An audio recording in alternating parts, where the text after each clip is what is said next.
আল্লাহ বিজয় দিবেন। জোরে কোন আল্লাহ। আমরা তো সেই সে জাতি, ইয়ারমুকের যুদ্ধে ৩৬,০০০ মুসলমান, ৪,৪০,০০০ রোমক সম্রাটের বাহিনীর বিরুদ্ধে লড়বে। মুসলমান চিঠি দিয়েছে আসলিম তাসলাম, খালিদ বিন ওয়ালিদের নেতৃত্বে মুসলমানরা যাবে, লড়াই করবে। রোমক সম্রাট চিঠি পাওয়া মাত্র পায়ের নিচে মাটি নেই, উল্টা চিঠি লিখছে চীনের সম্রাটের কাছে, ভাই মুসলমান আসতেছে ৩৬,০০০, তারা কত? ৪,৪০,০০০। আপনার তো ব্যাপারী পাড়ার লোকজন, হিসাব নিকাশে পুরা পাকা, বলেন তো আমাদের চাইতে বেশি কত? বাদ বাকি লোকেরা ব্যবসা বাণিজ্য করেন কেমনে? সবাই মিলে একটু বলেন তো দেখি কত বেশি। এবার ক্যালকুলেটর চাপ দেন, 11 গুণ তারা আমাদের চাইতে বেশি। ভারত আমাদেরকে ভয় দেখা, 11 গুণ বেশি লোক চিঠি লিখছে চীনের কাছে, একটু সৈন্য পাঠান, মুসলমান আসতেছে ৩৬,০০০।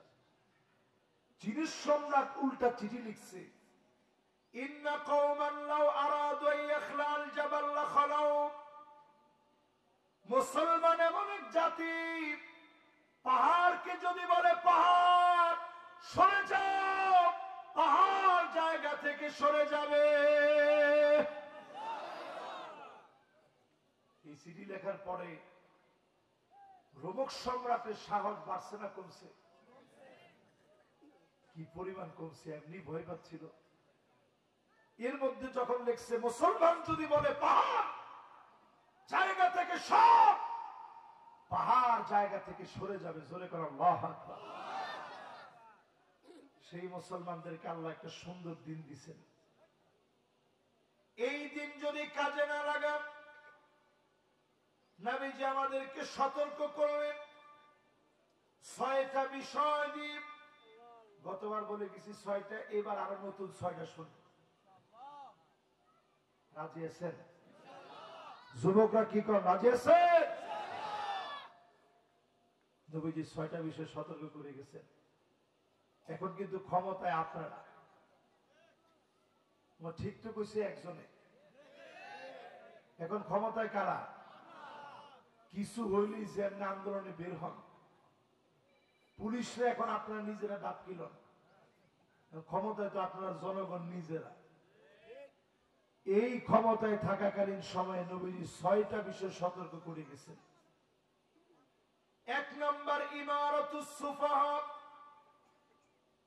নির্বোধদের হাতে ক্ষমতা দিয়েন না। জোরে কর। হুজুর পাশে বসা আছে। সুফাহা মানে ব্যাককল, সুফাহা মানে যার আকল নাই, সুফাহা মানে গর্দভ, সুফাহা মানে যারা ইসলাম বোঝে না, তাদেরকে ক্ষমতা দেওয়া যাবে না। ঠিক নেই? এটা কার কথা? এটা নবীজি আমাদেরকে সতর্ক করে গেছেন। যদি ক্ষমতা দেন, এই ২০২৫-২৬ যখনই নির্বাচন হয়, ২৫, ২৬, ২৭ যেই সময় নির্বাচন হয়, ক্ষমতা যদি কোনো নির্বোধে দিয়ে দেন, লিখে রাখেন এরপরে যে আযাবগুলো আসতেছে কেউ ফিরাইতে পারবে না। ২ নম্বরে নবীজি বললেন কাসরাতুস শর্ত, অধিক পরিমাণে শর্ত আসবে। ১৬ বছরে রাজাকার বলে বলে আলেমদেরকে যেইভাবে নির্যাতন করা হয়েছে, আবার ওই রকম নির্যাতন নেমে আসবে। ঠিক কিনা বলে? নবীজির হাদিসের মধ্যে নবী বোঝায় গেছে। এরপরে ৩ নম্বরে নবীজি বলেন বিয়াউল হুকম, টাকার বিনিময়ে বিচার বিক্রি হবে। হয়েছে কিনা? আল্লাহ নবীর কথা কিরকম দামি। 16টা বছর কাজই ছিল শুধু টাকার বিনিময়ে বিচার বিক্রি হওয়া। যেই লোক খানখানা পরে আসেই নেই, ওই লোকের নামে 10টা 15টা 20টা মামলা হয়ে গেছে। এই যে আপনি আর কেউর কথা না ধরেন, বাবর সাহেবের 16টা বছর জীবনের চলে গেছে। এবার একটু চিন্তা করেন তো দেখি, এই 16টা বছর এখন তাকে যখন বেকসুর খালাস করা হয়েছে, এই 16টা বছরে ওনার কত কোটি টাকা লস হয়েছে একটু হিসাব করেন। এই যে লসটা হয়েছে, এই দায়ভার রাষ্ট্রপক্ষের দেওয়া লাগবে, এই দায়ভার জালেমদেরকে নেওয়া লাগবে, ঠিক কিনা বলে? এবার আপনারা যদি আরেকটু আগায় যান, আল্লামা দেলওয়ার হোসেন সাইদি রহমতুল্লাহ আলাইহি 13টা বছর চলে গেল অন্ধকার প্রকোষ্ঠের ভিতরে। এই 13টা বছরে কত মানুষ দিনের দিকে আসলো। উনি শেষ একটা হাসি দিয়ে বুঝাই দিয়ে গেলেন, জালেমরা তোরা মাজলুমের হাসি কেড়ে নিতে পারিস নাই। মাজলুমরা বিজয়ী হয়েছে, জালেমরা পরাজিত হয়েছে, ঠিক কিনা বলে? তাহলে বলতেছিলাম, যখনই আপনি দেখবেন টাকার বিনিময়ে বিচার চলে, মানিক কাদের মতো লোকরা বিচারপতি হয়, তখন আপনি বুঝবেন একটার পরে একটা আযাব আসার সময় চলে আসছে, ঠিক কিনা বলে? এরপরে আযাব আসবে। আল্লাহর হাবিব বলেন ইস্তিগফাফাম বিদ্দাম, রক্ত প্রবাহিত হবে চারদিকে, জেনোসাইড শুরু হবে, গৃহযুদ্ধ শুরু হয়ে যাবে। আমার দেশকে যদি বাঁচাতে চান, গৃহযুদ্ধ যদি লাগাইতে না চান, সবাই অনুরোধ করে বলি, জমিনে ন্যায় বিচার প্রতিষ্ঠা করেন। আর যদি ন্যায় বিচার প্রতিষ্ঠা না হয়, গৃহযুদ্ধ লেগে যাবে।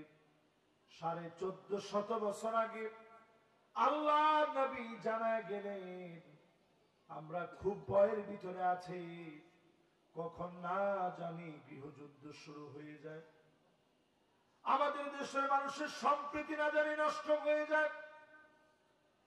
এরপরে 5 নম্বরে নবীজি জানায় দিলেন কতিয়াতুর রহিম, আত্মীয়তার সম্পর্ক ছিন্ন হয়ে যাবে, ভাই ভাইরে চিনবে না। রাজনীতির কারণে মানুষ এত অন্ধ হয়ে যাবে, এখনই তো আমরা সেরকম হয়ে গেছি, ঠিক কিনা?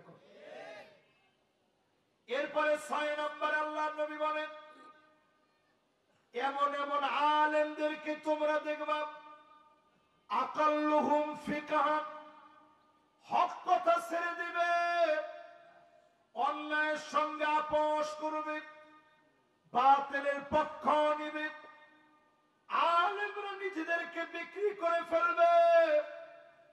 এই বাংলাদেশে আলেমরা যদি হক কথা না বলে, জমিনের লোকগুলা ধ্বংসের দিকে চলে যাবে, অন্যায়ের দিকে চলে যাবে। কিন্তু যদি জালেমরা ক্ষমতায় চলে আসে, আবার যদি তারা ফিরে আসে, আবার যদি আপনারা ভুল করে ফেলেন, এমন অবস্থা হবে গাছে গাছে আলেম লটকে রাখবে, হক্কানি কোন আলেমদেরকে তারা ছাড়বে না। এই কথা বলার পরে আপনাদেরকে শোনাই কি কি আযাব সামনের দিনে আসতেছে। শুনবেন না? কষ্ট হচ্ছে? মাশাআল্লাহ, সুন্দর একটা মনোযোগ হয়েছে আপনাদের। এই মনোযোগ নিয়ে এবার শোনেন 2025-এ আল্লাহ তাআলা কেমন পরীক্ষা নিতে পারে। অলরেডি লস অ্যাঞ্জেলেসে শুরু হয়ে গেছে, দেখছেন? কেন শুরু হয়েছে জানেন? বাইতুল মুকাদ্দাসকে তারা জ্বালায় পোড়ায় ছারখার করে দিচ্ছে। আমার ফিলিস্তিনের মুসলমানরা এতটা নির্যাতিত, এত বেশি নির্যাতনের শিকার হয়েছে, ফিলিস্তিনের মুসলমানেরা খাবার নাই, ঘাস খাইতেছে মুসলমানের বাচ্চারা, ছোট ছোট মুসলমানের বাচ্চা। আমাদের বাচ্চাদেরকে আমরা কত রকমের খাবার খাওয়াই, আর তাদেরকে ঘাস খাওয়াচ্ছে। মুসলমানের ঘরের ভিতরে খাবার নাই, এই প্রচন্ড শীতের ভিতরে বৃষ্টি হচ্ছে, ঠান্ডার ভিতরে খুঁটি গুলা ধরে ধরে বাচ্চা গুলা কাঁদতেছে। মুসলমানের বাচ্চাদের